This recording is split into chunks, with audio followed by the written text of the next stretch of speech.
welcome to the podcast. This is the first of the show, and this is called Grown Up Around Football and the Youth of Arsenal. And we welcome Lee to the podcast. Hello.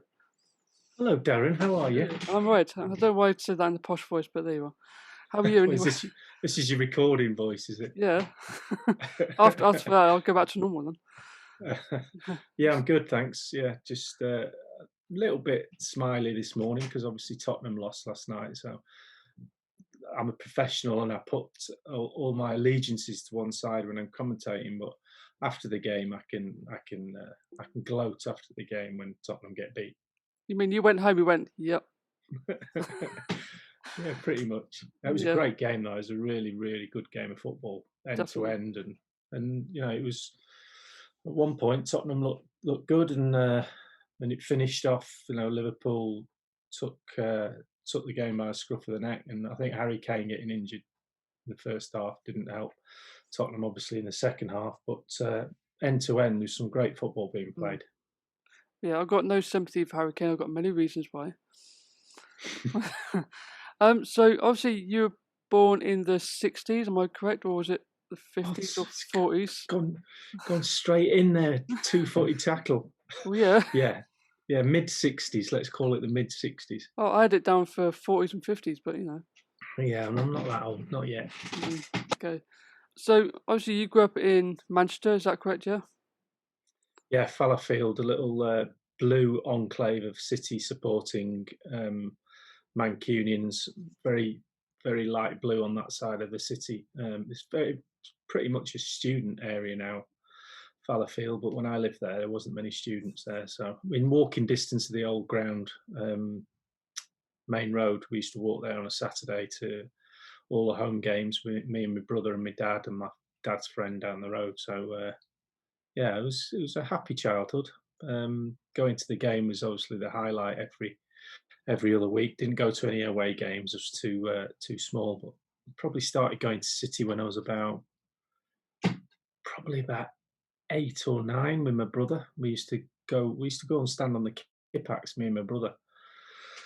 You know, get a couple of bob off my mum and go on the bus and go on the bus or walk. I mean, in those days, you know, young kids could be out on their own. It seemed to be a different era, you know. I certainly, when my kids were growing up, I wouldn't have let my two go off on their own at 9 and 10 years of age to a football match. That's for sure.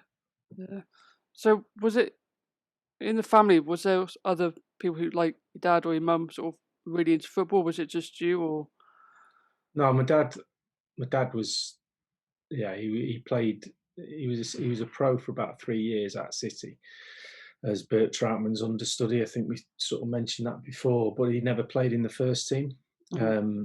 He was always nearly getting in the team and didn't quite make it. He got selected one week to play because Bert had bent his thumb back and sprained his thumb.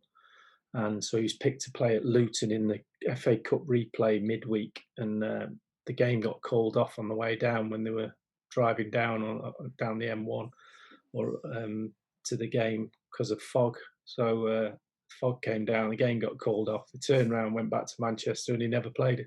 So that was as close as he got. I think he got to about Watford, and then it was all over. So, but yeah, he was good amateur footballer, my dad, and pro for 3 years, but mostly good amateur level goalkeeper. And my brother didn't really play much. I've got one brother, and he was into rugby and music, and not really a sport. I just played everything. I was like cricket, football, rugby, anything, golf, anything I could do. I didn't particularly enjoy school from a academic point of view. So as soon as the games lesson was on, that was it. I only went to school for the games. That was it. The rest of the time, I was just sitting in the back of the class, being a nuisance and not. I tried. I didn't not try. I just wasn't very academic. I quite like the sciences and biology. I like biology. Say science. I didn't like chemistry, and maths was always a struggle. So, but yeah, I had a very sporty upbringing. So were you sort of like all your friends and stuff like that back in school? Were they sort of you obviously, did you join any sort of teams in school or? Well, I went to Wimslow Grammar School, and back in those days, not a lot of the grammar schools played football. So my school didn't actually play football. We were a rugby playing school. So I played scrum half at rugby, and I played my football on a Sunday for a Sunday league team called Priory County, which was in Macclesfield. Played there for many years, and that's where I got my football fix. And I played rugby on a Saturday, and then football on the Sunday. But a lot of the time on the Sunday, I got injured because I was getting beaten up every week playing rugby on the Saturday because my forwards weren't very good. And as you know, scrum half is right around the scrum and the rucks and mulls, and I used to get dragged into them quite a lot. And my nose used to get pushed all over the place, and as you can tell, and so I kind of gave up rugby at about 14, 15 when it started to get, the big lads got bigger, and I was quite petite, didn't really grow much, and so I was like, no, I just want to play football. So I gave up rugby and just played for Priory County, and then through playing from the county, playing for at county level, you kind of get watched and picked up a little bit. You go to trials and different things, and that's kind of how I was started off on the first rungs of the ladder, if you like. Because you started off at, was it Burnley? Was your first team that you played for? First pro club, yeah.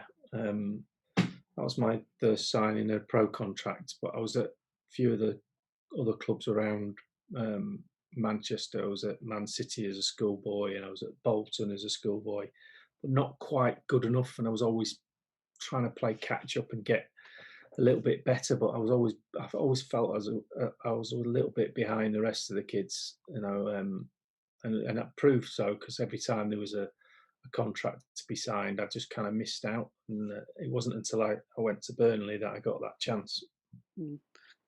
Because you obviously went from Burnley, then you went to, was it Chester or Stoke? Chester. I went to Chester, yeah. Yeah. So how did you get snapped up by Stoke from there then? Did they? Well, I went to Chester.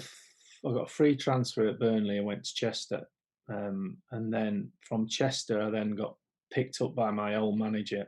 And then some of the older listeners will know Martin Dobson, who was captain of Burnley.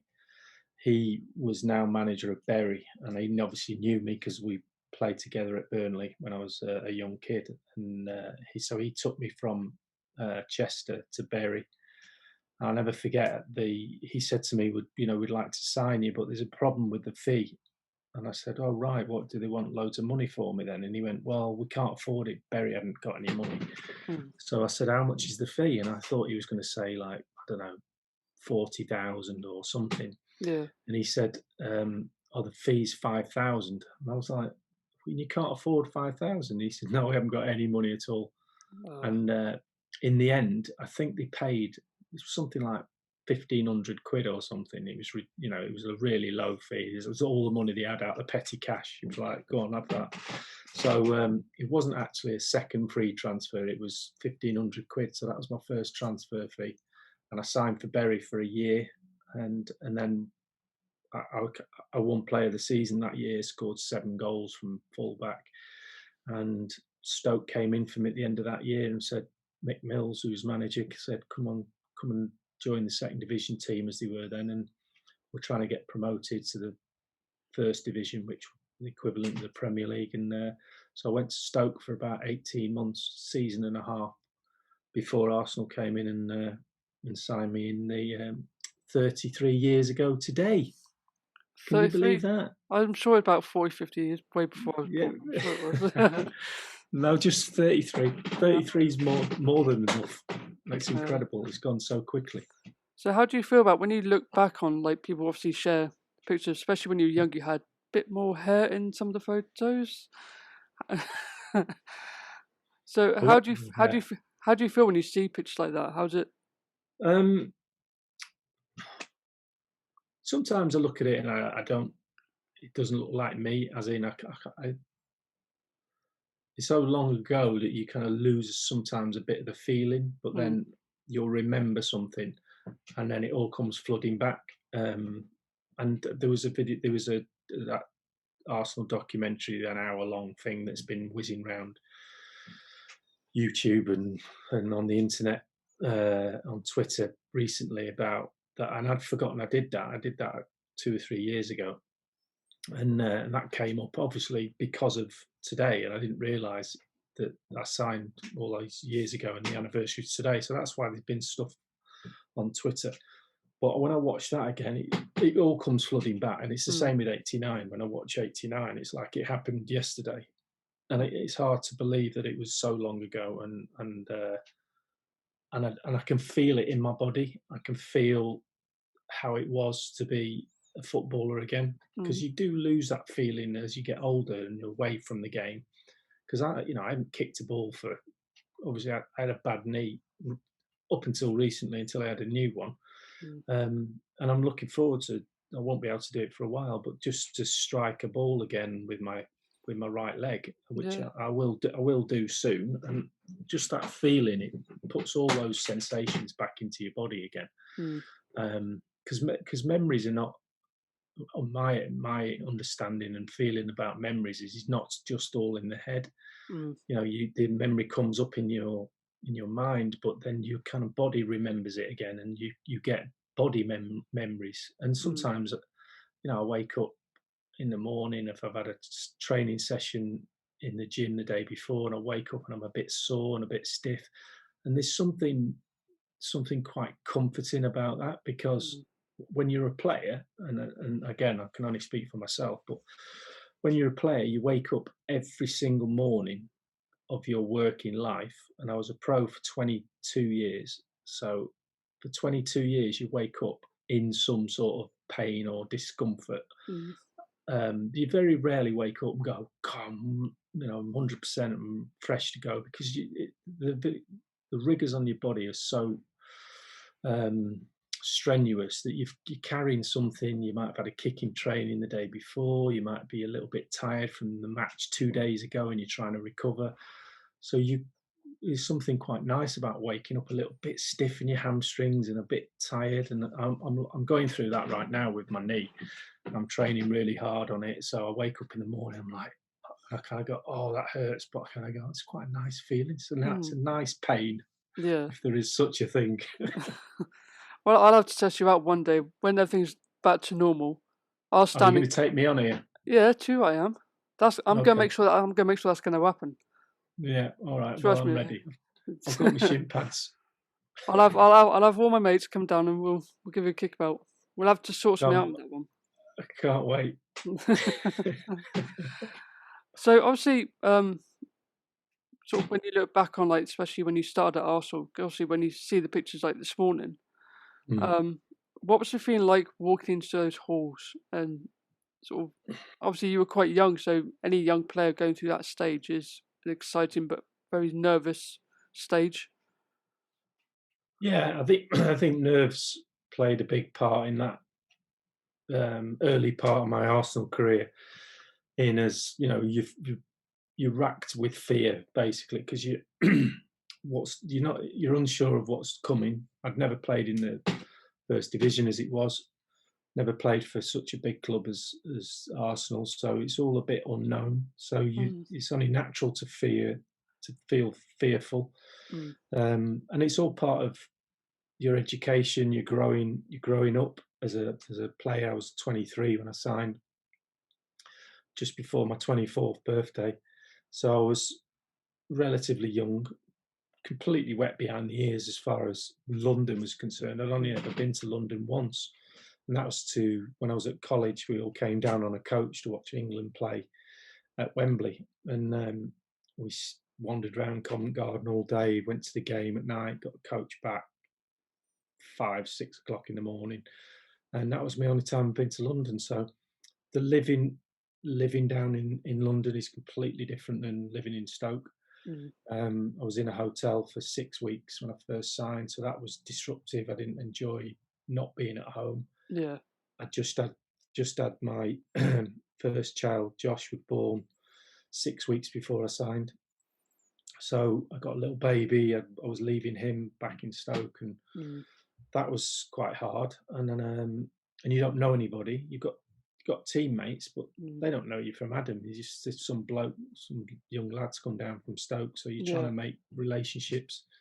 It's like anything, Darren, in life. When you first go to a new job, or you don't know what to do, you don't know when to do it. Nobody Yeah. tells you, the ins and outs of it. They tell you the structure, or you go and train at 10 o'clock, Mm. have your lunch at 1 o'clock, go home, be there for the games. But it's all a bit new and foreign, and Mm. so settling down was quite hard. The lads were great. Most lads at football clubs, when players go, oh, they're a good bunch of lads. I've never been in a dressing room yet where you go in and you go, they're not a good bunch of lads. Yeah. They're all nuggets, or they're not very nice, or there's in general, um, you've got such a diverse group of people all doing normal guys doing an extraordinary job. That's how I Mm. describe being a footballer. We're no Yeah. different than you and me. It's just that I just got the opportunity to do something that most people wanted to do. Mm. So that's the lucky bit, and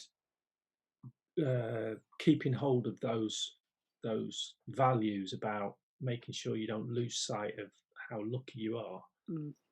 was everything to me. And I'd like to think, now at the ripe old age of 56, that I still hold those values, and I still, even to this day, are massively thankful that I got a chance. Pleased with myself that I didn't throw it away and mess it up. And um, and I think if you do any sort of work and you come out at the end of it and go, I did my best, I enjoyed it. And I think if you enjoy your work, then you get, you get a better performance. There's no doubt about that. Mm. And money didn't spoil that for me. Towards the end of my career, I earned some decent money. There's no doubt about that. But nothing like they earn now. And I just sometimes, I look at the young players now and think maybe money spoilt their enjoyment a little bit. Mm. And not everybody, and not all of the time, but you just get now and again a sense that it's not quite as enjoyable as. I think I had the best time to play because we earned some good money, but we Mm. also had the best fun.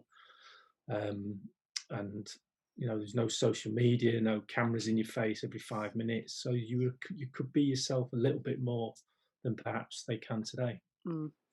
So obviously, you being my hero, I'm going to say that proudly. But who was yours when you were growing up? Who did you look up to? Colin Bell, who recently, obviously, very sadly passed away a couple of weeks ago. So, being a City fan, I played in the inside right position, number 8 on my back for my Sunday team. I had my number 8 City shirt that I used to go to the games in. He was an absolute brilliant footballer that was a little bit not under the radar, but at City we had a lot of stars. There was Rodney Marsh and Dennis Stewart and Franny Lee, and there's all those and Colin Bell was kind of just a little bit more understated, but what a footballer. And I kind of modelled myself on him, as I had the same sort of haircut as him, sort of all long blonde. I'm very blonde when I was younger. That's before it all fell out. Before you say it, and it was kind of he was my hero, and I tried to emulate him. Scored a lot of goals when I was playing at youth football, and he was a gentleman as well. I met him once at a medal presentation when I was a kid, and an absolute gem of a human being. So he'll be very sadly missed. Mm.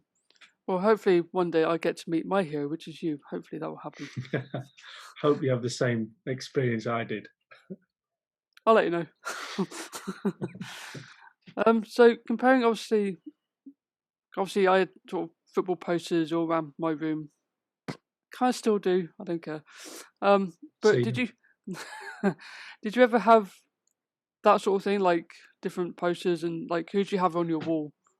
Well, I used to have Colin Bell, Yeah. and I used to pinch my brother's my brother was into really weird sort of art, of like Conan the Barbarian and loads of like kind of gothic art stuff. So I used to pinch his posters now and again and try and get them on the wall. But mostly it was Match magazine and ripping the little posters out of all City players. I wasn't really into any. I wasn't, it was City or nothing.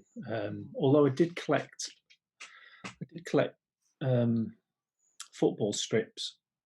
So it wasn't just City shirts. I used to love all the different colours of football kits. So I used to collect them, and so I had a huge collection of little football kits. And I used to. So if I went out, played with my mates, I wouldn't go in a City shirt. And so although there's black and red striped away kit was one of my favourites of City. But I used to go in a Chelsea kit. I'd have the full lot on. I'd have, shorts, socks, Chelsea kit because I like the colours and I like how they went. I used to have a Leeds kit with they used to have tie-ups with a little flag on the sock with a number on. Back in the day that was really cool, and Leeds had them on. It's like stuff like that. So I was really into football kits. So you wore Chelsea kit. That's. I did. I never wore a Tottenham one though. If I lose subscribers because of this, I'm blaming you.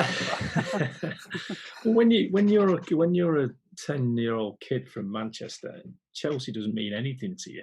It's like, it's not. If you were quite cool if you had a Chelsea kit, because people up north would be going, "Where'd you get that from? And who is that kit?" And it's slightly different as you get older and you start to become a little bit more loyal to your team, that you start getting hatred kicks in, and then you start. I mean, I wouldn't wear a Chelsea kit now, God forbid. Thank God for that, because me and you wouldn't be talking otherwise. No, exactly. No, can't be wearing that. Blue doesn't suit you anyway, so Oh, that's true. I've always I said that I wore blue a little bit. Because you had the it's all been red. It's been when the JVC or the JVC was a blue kit, wasn't it? Yeah, but I meant as the home kit. Berry were white with blue on it, but no, I haven't worn blue. Red and white Stoke, red and white Arsenal, claret and blue Burnley. But what Chester used to. No, go on. Sorry. Chester used to play in blue. Forgot about them. Yeah, Chester. I'll let you off then. But no, what I was going to say, the reason I said about collecting, because I still collect these. I don't know if you remember them. I do remember them. In fact, I don't know where it is. I have got one somewhere. But unfortunately, your arm came off, which is why there's blue tack, because your arm came off. Oh, how did that happen? It came in the post like that. Honestly, I didn't do anything. It wasn't because I was playing FIFA and I chucked it across the room. That's not the reason why it broke. It came. Didn't you send it back? No, that's a rare. That's a rare one. That's a rare. Funny enough, I've got a really bad elbow at the moment, so maybe that's that thing. Could stick it on a bit better, because then my elbow might clear up. Well, it's got blue tack. That's the best I can do. Okay. So obviously going into the Arsenal, sort of the youth at the minute, how do you compare the youth now, how it is when you were a kid? Is it more pressure, do you think now? Is it more less pressure than how you that's a good question. Obviously I'm not a youth in the system, so it's hard to judge the pressure. I think it's probably harder to make it through now than it was, because you've got so much more competition. You've got all the foreign players, you've got the scouting system is such a wider net to throw out there. And I think there's a lot more pressure from the outside, from your parents, from outside of the actual football environment to make it. A lot of parents, or some parents out there, are putting so much pressure on their kids when they get into the system that it's, a lot of kids are burnt out before they're 12, 13, because they're at clubs at such a young age now. And I don't necessarily think that's right. I think, people ask me about kids, and my kid's at Fulham, and he's in the academy, he's in the 13s at Fulham, what was his advice, and you kind of just want to say to him, just back off a little bit, and just let him get on with it. Let the coaches coach. Don't put any pressure on him at home, and just let him, because just let them enjoy it. Before you know it, the pressure builds so much they stop enjoying it, and then once you lose the enjoyment, you're not going to make it anyway. You can't do it just on the fact that your parents or outside influences want you to do it. You've got to really want it inside, and I think it's more difficult for the kids to get through the system now because of the competition. I think if I was playing now, I don't think I would have made it through because I was a late developer. I wasn't particularly. I was good at 11 upwards, but then I seemed to be a little bit behind everybody when it got to sort of 16, 17 when you're signing apprentice forms, and missed that boat a little bit. And so I think if I was in the system now, I wouldn't have caught the eye enough at the early ages for me to be in the system enough to get it through. I would have missed, the net would have missed me, I think. That's not to say you can't make it as a late developer a bit, getting spotted playing at non-league football, but I think it's less, there's less chance of that. So in all honesty, I probably wouldn't have got through if I was a young teenager now, I don't think. Yeah. But that's just you can only get through the era that you're playing in, and the rewards now are so big that builds the pressure with the expectation as well. So and therefore at the end of it, whenever that end is, and it might be when you're 15, 16, 17, the end, if you don't make it, the fall from that position is so high that the welfare of the kids is everything, and we've got to make sure that everything's done right in order to look after these kids who have had the disappointment of a lifetime, because all of a sudden you see themselves playing at Arsenal or playing for England and making all this money and being successful, and the next minute you're out the game. So there's a lot of that goes on. So before we get into the actual current players of Arsenal, I want to ask, because I had a slight crush on different celebrities when I was a kid, obviously growing up with E17. Who was your biggest crush when you was a kid? Biggest crush? Yeah, celebrity female crush. Susie Quattro. You won't even know who that is, will you? I've heard of her. Do you tell me you know who that is, Susie Quattro? You've got to know who that is. Singer? You'll have to Google her. Yeah, you'll have to Google her. I will. Yes, she was. I was a big Susie Quattro fan. Annie Lennox, I used to like Annie Lennox as well. Eurythmics, but I think going back that's the longest I can get my thoughts back to that sort of age, and it's definitely Susie Quattro. Good name as well, eh? I'm not going to say who mine was. It'd be like who? Okay. Okay, so we'll go into the Arsenal current players. What do you think of people like Saka and obviously Emily Smith-Rowe? Because obviously they're all young players coming up from the academy now. Is it too early? Because a lot of people compare them to Tony Adams and Rocky. Yeah. Is it too early to do that in a minute? Is it too early for people to do that? Well, I mean, there's no harm in having a friendly chat about comparing them. It gets harmful and hurtful when when people media are openly critical about players at young ages who've never played the game. Who, there's nothing wrong with having an opinion, but so I think sometimes the criticism is unfair at youngsters because they grow up so quick and the game is changed so much that just because they're playing in the first team, you go, well, he should be able to do this and he should be able to do that. There's still a learning curve, whether it was 50 years ago or today. There's certain things you have to mature into, and being a regular in a first team at any level, it takes a lot of effort, a lot of determination, a lot of commitment. But if you then thrust those players into a Premier League environment at big clubs which we're talking about a big club at Arsenal and those players going into the first team, it's huge. And I think the big advantage they've got at the moment is that there's no fans in. I think that's plays a big part in their development, and so it's kind of um, holding that pressure back a little bit because there's pressure because they know they're on TV. There's everything's expected of them to perform and deliver points, etc., and performances.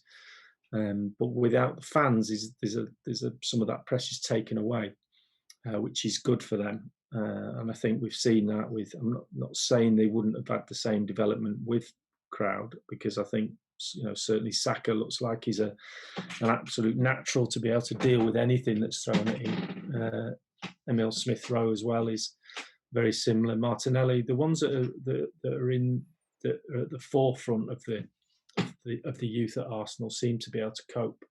When it's the difference is it's not the 60,000 people being in there because that's just noise. It's the type of noise and the direction of that noise that can be a problem when it's directed at you because you've made a mistake. Not so much the first one, maybe not the second one, but the third one when you've kicked 3 in the stand and the pressure's piling on you and you've all of a sudden you've been playing in the stadium where nobody's saying anything apart from your teammates. And normally to youngsters, you're trying to encourage them. You're not slagging them off. You're saying, it's okay, mate. Your next one will be great. Just do this, do that.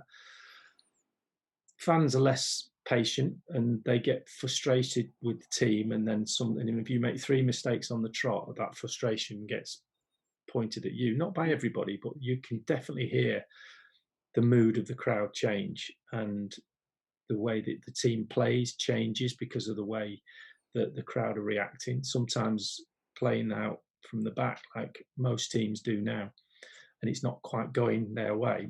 If there's 60,000 people there going, oh God, they're doing that again, then you might just go, do you know what, let's just kick a few long or just push up a little bit for 5 minutes. So the crowd does affect the game and individual players. So I think they've done remarkably well. I'm a big fan of Emil Smith Rowe and Saka, obviously. I think Rob Holding's developing as obviously he didn't come through the academy, but he's developing as he signed a new contract, and he's be unfair of people like they are doing to go, oh, he's the new Tony Adams, because that's an unfair comparison right now.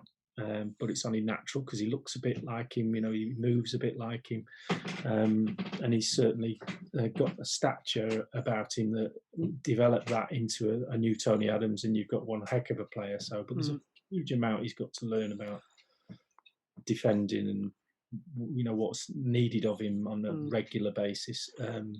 But I've heard people talking about Smith Rowe going, oh, you can't leave him out the side now. He's brilliant. He's this. He's like Dennis Bergkamp, and I'm like, whoa, that's quite a big label to hang off anybody, let alone a young kid who's coming in. Just let him develop, let him find his own way, then put some crowd around him, and then put a bit of success around him, then put a bit of failure around him.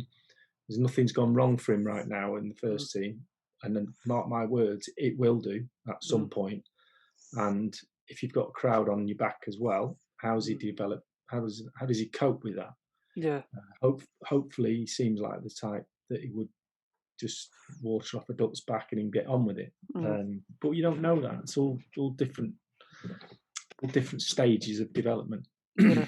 So obviously you got Tierney. I mean, I'm a huge fan of Emil Smith Rowe, but more for Tierney because he's such a passionate. Now, you're saying about obviously not comparing to obviously, I'd see Tierney as the next Tony Adams because he has that strong passion. He does have that strong will to get things going. What do you think of Tierney? Do you think he should have been captain rather than Aubameyang or? Yeah, possibly. I don't think Aubameyang's a captain as long as he's, in the team, and he's not a captain for me. I don't know him as a person, but seems like a really nice lad. But if he's good in the dressing room, there's a reason why he's probably been given the armband from that point of view. But he's not my type of captain, and Tierney is my type of captain. So I think it's only a matter of time before he takes over as captain at some point. Maybe Rob Holding moving forward as well. But Tierney's been compared to Nigel Winterburn, and I think if he carries on his development, he's got a lot of attributes that Nigel had. And what he's got to do now is churn out 11, 12 years out like Nigel did, and he'll be an Arsenal legend like Nigel is. So I'm a big fan of his. I think he's very adaptable. We've seen him playing in different positions. He doesn't seem like he's phased by anything, and he's obviously used to the pressure of playing at a big club because you don't come much bigger than Celtic, and what he, playing there, and I know a lot of players who played there, and to try and explain it is difficult even to someone who's played at the top level because the level of pressure at Celtic to win every single week is massive, and so he knows how to deal with that. So that's a massive plus in his ticking his box for his future at Arsenal. So I'm a big fan of his. Yeah. So what about our new loan player? I can't pronounce his name yet. Odegaard. Yeah, that's the one. Say it how you want. Well, I've kind of followed him a little bit when he went to Real Madrid, and he was the next best thing, and magical player on the ball. There's no doubt about that. I think the pressure of being at Real Madrid at such a young age, you might look at it and say it was too early for him, and it probably was. But that's each development is different from the rest. So that's the way his path has gone. You can't change that. He probably wouldn't want to change it. You can always look back and say I should have stayed where I was for a couple of years and then moved a bit later. And he is where he is, and I think it's a very, very good place for him to be right now. Is to come into an expanding team that plays, trying to be more creative. So the emphasis is on him to be that guy without having the pressure of being at Real Madrid. So I think it's if we keep him to the end of the season, I think if he settles in, which we hope he does, I think he's definitely got the talent. There's no doubt about that. And Arteta obviously feels that he can fit into his framework. Yeah. Because do you think he'll sort of make it stronger for that midfield? Because obviously that's where we're little weak. Do you think he'll sort of blend more with like Emily Smith Rowe? Do you think he'll blend more with them? Yeah, I think it's been a problem for a while, and that's why the Ozil situation has always been scrutinised, because you sometimes play some of your best games when you're not playing. And I think Ozil probably played his best games while he was sitting out, and the team was struggling, not creating, and all of a sudden his name was on everybody's lips again, going, "Well, Ozil should be playing." That was never going to happen, and so there needs to be some. Ceballos has come in, and he's a good footballer, but he's not strong enough and a big enough character to take the team by the scruff of the neck. And obviously Odegaard's a young boy, and he might not be that guy who's going to do that role, but he certainly, from a creative point of view, will add, I believe, a lot to that midfield area. And I think it's something we haven't got. I think you're always looking for players when you're improving a side. Is what do we need? What haven't we got? What we're short of? And he ticks quite a lot of those boxes from a creativity point of view. I think we have to talk about Bellerin, because obviously that's number 2 shirt, your position, my favourite position number. Do you think he'll last long at the club, or do you think he needs more time to develop at the team? I don't know the answer to that. I think I was very hopeful when he first came and got in the side. I remember him getting in the team. Boldy was I was talking to Steve Bold about him, and he said he's not ready. but we've got injury problems. He's going to have to play. And he came in and he kind of settled brilliantly well and took the position by storm. And he was full of energy, full of desire, real free spirit on that right hand side. And I thought, well, here we go. We've got someone here, and he did brilliantly well. And then, like all young players getting in the side, your performances are going, and then all of a sudden they start to go like that, and that's when you need to be left out. I think he was probably called upon a little bit too much because of injuries, and his form bounced back again, and then he became a stable, part of the team. Then he got a couple of nasty injuries that really set him back, and he didn't seem to recover from those physically as much as it was noticeable. I think that he'd lost a little bit of pace, certainly to me, and also more so for me is that I wanted to see him develop as positionally, because position is everything as a fullback. Forget you how quick you are and how brave you are and how whatever else. Your position is everything, and that's why I played till I was 38, is because positionally I was always really pretty astute as where to be. Yeah. And once you're in the right position, you've got a heck of a. Certainly, if you've got somebody next to you, i.e., Martin Keown or Tony Adams, who knows where they should be, then you've tied up that side of the pitch. Then you can pretty much deal with most things. If you're out of position, or one of you is out of position, not more often than not, but too often, that's a real problem, and that starts to rub off on the players around you. Midfield players start taking up different positions to cover because you're out of position. The centre half moves over, put a bit more cover on. That gap between the second centre half gets a bit bigger, so he comes over a bit, and then the ball gets switched because you're too far over. So it's like a domino effect if one player's. And I'd like to see him coached a little bit more from a defensive right back point of view, in order for him to not have to rely on his pace, which is not as prevalent as it was. So his development's been stunted, I think, and that's a shame, because at one point I thought he was going to go on and be one of the best, and he's just been. So the answer to your question is, how long is he going to be there? He's doing a job now. He seems like he can fill that space, and that's been a bit unkind to him, maybe. But I think I'm being a bit like that because I always thought he could be really good, and he's just good at the moment. He's just okay. I think he could, maybe without the injuries, but I still think it's up there with him from a coaching point of view and a positional point of view. Yeah, because I'm always fussy when it comes to that number 2 shirt in that position. I'm always fussy who takes it and who plays it. It's just I don't know why. It's just any other position I don't care, but with that position I'm so fussy who plays that position, because it's such an iconic position, because of you playing it so well. I'm thinking, is the next person going to be as good? So that's what.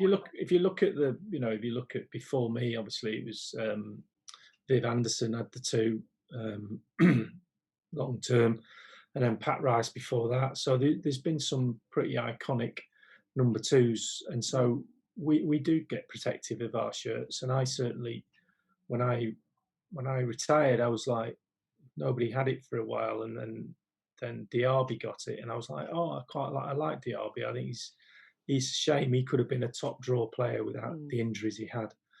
And I was happy he got it. I was like, yeah, I'm happy with that. Not that it's got anything to do with me, but it just makes it's a nice feeling if you know somebody's got it on your back that deserves it, if you like. So, and obviously Bellerin had, what was he before? He went to 2, I can't remember. He was 20, I don't know what he was, 23, I can't remember, 20, I don't know. Anyway, whatever he was, I heard that the number 2 was available and he was going to get that. And I thought, yeah, maybe this is, he'll just step up a gear now. And again, I'm being a little bit harsh because I want him to be really good, because I like his, he seems like a really good lad. Seems like a nice member of the dressing room. He's a very intelligent boy. You know, we've heard him talk on interviews, and he's obviously very in touch with the environment and his diet, and he's saving the trees and the planet, which I'm all for anyway. Mm. So yeah, I like him a lot. I just, you know, I just want him to be what he his potential, to fill his potential.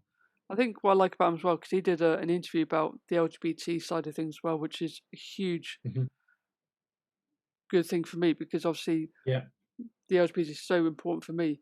Do you yeah. think it's more, the equality is sort of more balanced now, because obviously everyone's got different backgrounds, different, you know.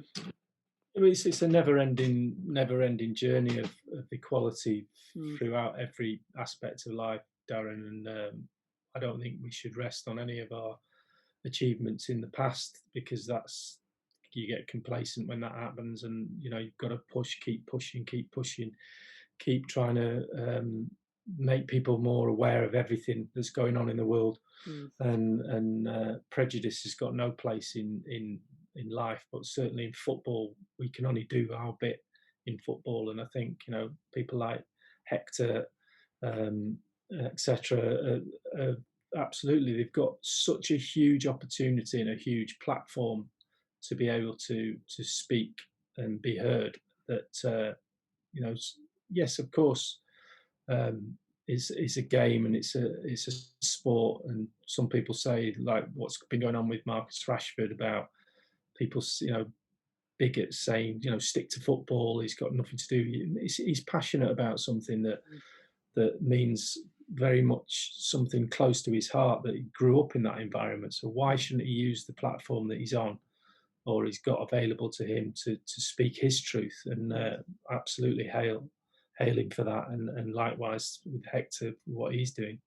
Yeah, because I'm going to put a lighter situation on it, and I'm going to bring a bit of laughs. Obviously, the young kids now sort of quite fashionable and sort of all the hair stuff now. Do you mean we were fashionable back in the day, in our own day?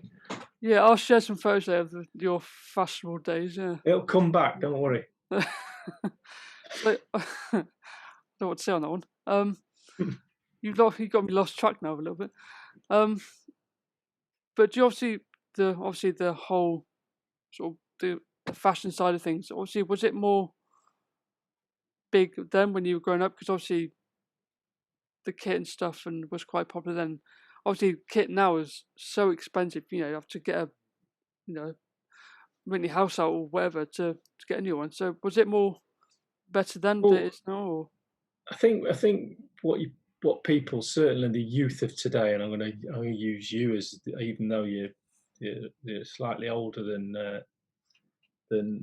I'm still young. the, Shush, I'm still young. still, yeah. But what people think, this is the thing about football, is that the youngsters these days think that nothing existed pre-Premier League. No, the world didn't exist. Football didn't exist. There's always been, fashion has been, you know, you go back to the 60s and 70s, fashion has always been out there. And you're going to get people who are into it, you're going to get people who are not that bothered about it. It's no different now. It's just a different style. You look at what they used to wear in the 70s and go, one wouldn't wear that, but loads of 70s stuff's really cool to wear now, and 50s. And so it all goes round in cycles, and it all comes back again, and then it goes round again. That's just the way the world is, and in everything. And so it does make me laugh when people talk about formations in football, fashion in football, size of shorts, size of shirts, how they're all really tight now, and it'll flip back. Someone will bring out a slightly baggier shirt, and then baggy shirts will come back in, and it'll all go round again. And it's the same with cars. It's the same with, you know, all the jokes at training when we used to turn up at training in our, you know, we didn't have as much money now as they've got now, but relatively speaking, you know, I'd turn up in a Ford Escort, and David O'Leary would have a Mercedes, you know, because he was a senior pro and he had, you know, he'd been around and earned more money than me. So there's a hierarchy with everything. You turn up in a Larry shirt and the lads will hammer you because it's, you know, what have you got that on for? And what, everybody looks at what you turn up at a match day with your suit and tie on, and it's exactly the same now. Mm. All the lads, you know, the Wimbledon stories of cutting players' jeans in half because they've got, you know, a colour, a certain style of jeans on and all that lot, the crazy gang and all that lot. This stuff goes like that. All of that sort of stuff still happens in different clubs. So it does make me laugh when people go, "Oh, back in your day, did you used to do this?" It's, of course we did. We're human beings. We just want to laugh. We just want to do our job. Mm. It's no different. And certainly, again, people a bit younger than you, so I can't quite grasp that we used to have a life when we were younger. You know, we did stuff and probably had more fun than the youngsters are having now, and they're all playing stupid FIFA and games like that. I'm But we trying used to not. climb. I'm just looking at here now, and it made me think of me being a kid, and you playing your game, and kids playing games, and I'm looking outside. This is how old I am. I'm looking outside at that tree opposite me, going, I reckon I could climb that tree, because that's what we did when we was kids. We climbed trees. It was great fun. Well, When was the last time you climbed a tree? I can't remember. See, exactly. No, actually, the last time I climbed a tree, I couldn't get down again, so I never went up again. No, you've always got to plan your route down before you plan your way up, Darren. That's rule number one in tree climbing regulations. I had a way of getting down that I wasn't exactly coming down. I ended up falling down instead. Yeah, that's not the best way. No, I know that. I worked that one out. So I've got a little bit of a quiz just to memory a little bit. So I'm useless at quizzes. Oh, that's right. Go on.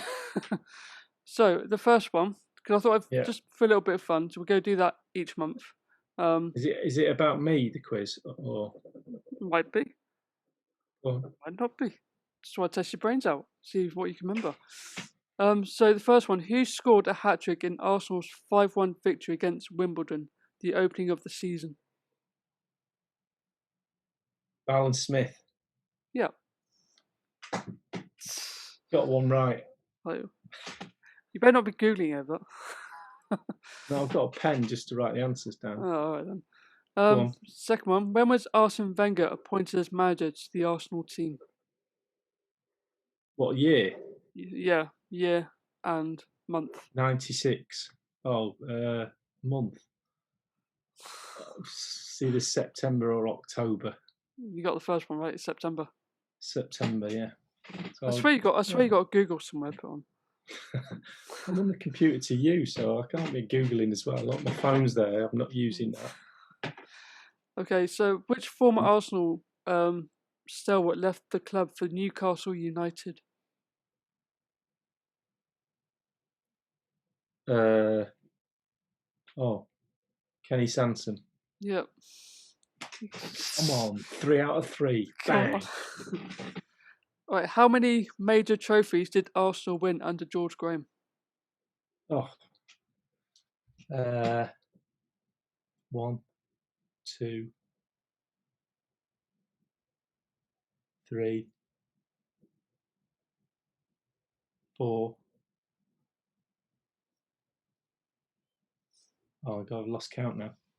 Let me do it again. Hang on. So we 1. I'll drink my coffee while you're thinking. 4, 5, 6. Yep. You're getting too good at this now. 4 out of 4. It's gonna get next month. It's gonna be harder. I'm gonna make sure it's harder next time. Which club did Thierry Henry leave to join Arsenal? Juventus. Yep. 5 out of 5. Go on. These are too easy. Yeah. Who scored both ends during Arsenal's draw with Man United? Oh, just random year. You're not even going to give me a year. Oh, you mean in 98? Well, who scored it? Both ends. He scored in both ends? Yeah. Oh, Tony Adams. Yep.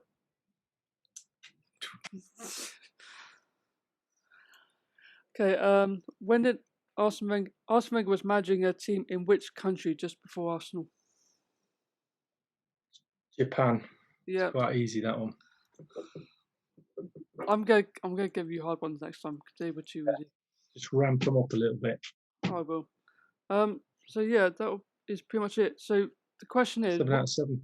Go on. yeah, 7 out of 7. Yeah. Well, I said next time would be harder. So if you were to look back now and you were talking to your old self, what would the advice you'd be giving to yourself? What, as a young player, or? Yeah.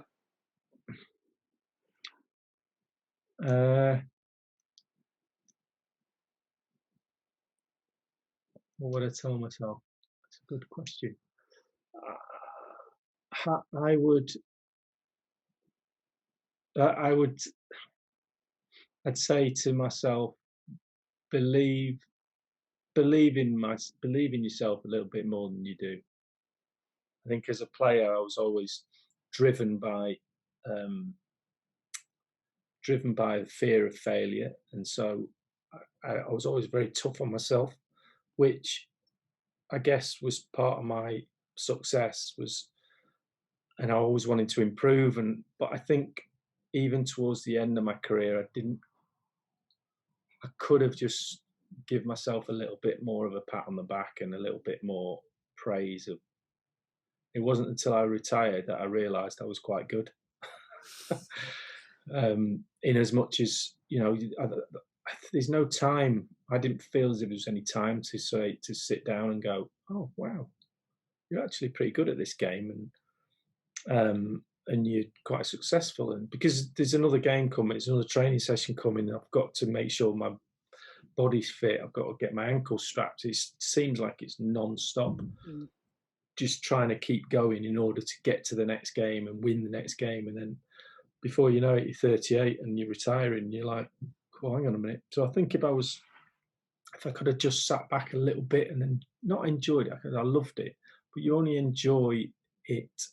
You enjoy most of it after it's finished, because you're in it it's the eye of the storm from the minute I always found from the minute you wake up to go to bed, just constantly thinking about the next game, the last game you played, and how your body's feeling, and then you fit life in between those 2-3 things. Yeah. And life is your kids, your family, and I think I'd speak to my kids about it now and say, I always felt as if I missed out on you growing up a little bit, because I was always going to a game or thinking about a game. They say, no, we had a great childhood and we went on nice holidays and we did that. And I said, it's the little bits in between that don't get me wrong, I've got a great relationship with them now. They're grown up, but when I look at the pictures of them as kids, and I look and I go, I don't remember that time in their life because I was too busy doing. So I think that would be a little bit of a word from my old me to where I am now to then. I would say just enjoy it a little bit more as it goes on. Yeah. I mean, I enjoyed it. As soon as it ended, I was like, wow, that was brilliant. It's like being on a roller coaster. You don't actually enjoy being on a roller coaster. You enjoy it when it stops. I wouldn't know. I've never been on one, so I wouldn't know. Oh, you don't know, you've missed. Oh no, I just know. My mates have been on. It's like, and they're like, "Oh, come on!" It's like, no. I like to get my stomach in place.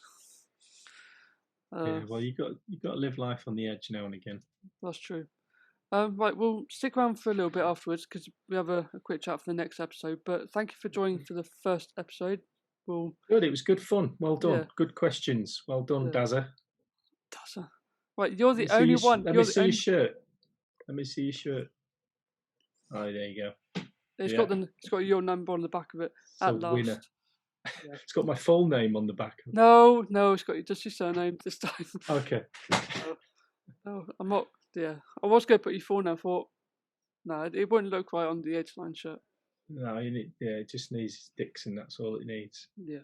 Well, actually, 89 shirt didn't have Dixon on it, so technically, as my shirt is here, but technically you shouldn't have any name on it. because we didn't have names on the shirts in '89. Oh, see, no, just. Oh, okay. So you're gonna have to pick all like the I'm not picking it off. DICK, DIXON off. I am not doing that. I had to wait ages for that shirt to come. There's no way I'm picking it off. It is a good shirt though. It feels strange wearing it. Obviously, it felt different for you, but how? I mean, I know we're about to cut off, but how did it feel wearing that shirt? Because obviously we're going to talk about '89 in the next episode. But don't use all your information up for the wrong episode. I know. Save it for next week or next month. Yeah. But no, well, I said hang about for a bit because we can sort of sort out the dates and stuff for the next one. But thank you for joining for the young one. It's been nice knowing your younger self and bring back all the memories and stuff. And hopefully the subscribers and the watchers will sort of relate to a lot of the stuff you've said, and especially people like Jill, who obviously grew up with her dad being the so hopefully she'll enjoy it as well. So she will do. Hi, Jill. Yeah, hi Jill. But thanks again. Okay, mate. My pleasure.